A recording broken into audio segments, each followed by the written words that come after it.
27 তারিখ দিবাগত রাতে শাহিন ছিল হিরাজিল যে হোটেলটা আছে, হিরাজিল হোটেলের কর্মচারী।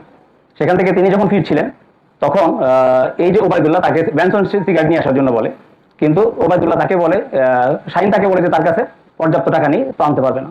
তো সে বাসায় চলে আসার পরে আবার তারা 6 তলাতে থাকতো আপনার জসিমউদ্দিন রোডে। তো সেখান থেকে আবার তাকে সিগারেট আনার জন্য পাঠায়।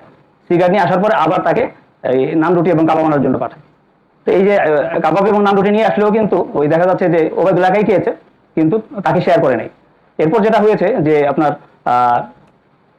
ওবায়দুল্লাহ ওই জোরে জোরে কথা বলছিল, ও যেহেতু ক্লান্ত ছিল এবং ওর উপর কিছু বিরক্তও ছিল, এক পর্যায়ে শোয়ার চেষ্টা করছিল, ঘুমানোর চেষ্টা করছিল। তখন ওই বারবার বা জোরে জোরে কথা বলার কারণে সে বিরক্ত হয়ে তখন তাকে ফোন আস্তে কথা বলার জন্য অনুরোধ করলে তাদের মধ্যে ঝগড়া শুরু হয়।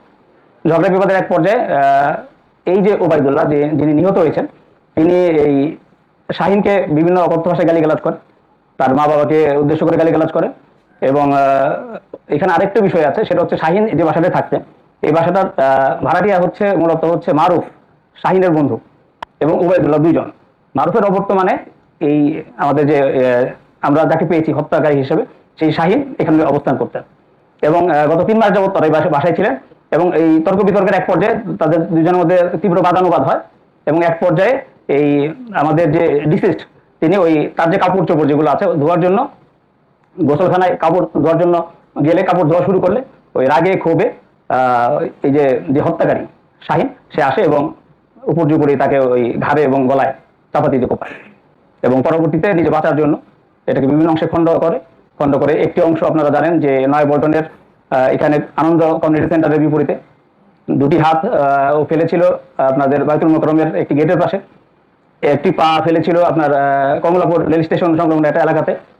তারপর মাথাটা ফেলেছিল হচ্ছে আপনাদের উটের খামার যেটা আছে এখানে মতিঝিলে কমলাপুরে, ওইখানে আপনারা জানেন যে ময়লা বোঝাই কন্টেনার থাকে, সেই কন্টেনারে ফেলেছিল।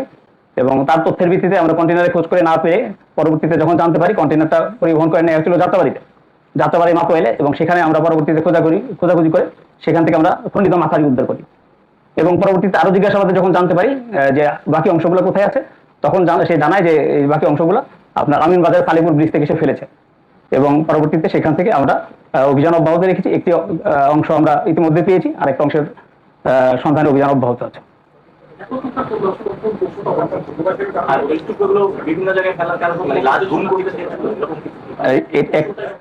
এটা হচ্ছে কৌশলটা কিভাবে জেনেছে এখনো আমি সেটা বলতে পারছি না।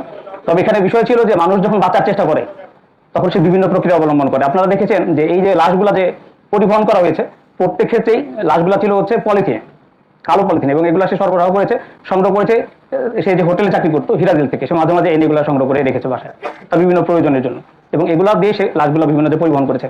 এখন আমরা প্রথমত সে যে হত্যাকাণ্ডে জড়িত প্রাথমিকভাবে আমরা সিসিটিভির যে ফুটেজ পাই, বিশেষ করে এই আনন্দ কমিউনিটি সেন্টার বিপরীতে যে পাটা রাখা হয়, যে সময়ের যে ফুটেজটা আমরা দেখি সেখানে দেখা যায় একটা সাইকেল যুগে কেউ আকার একটা ফুটেজ আছে, একটি ছেলেকে দেখা যায়।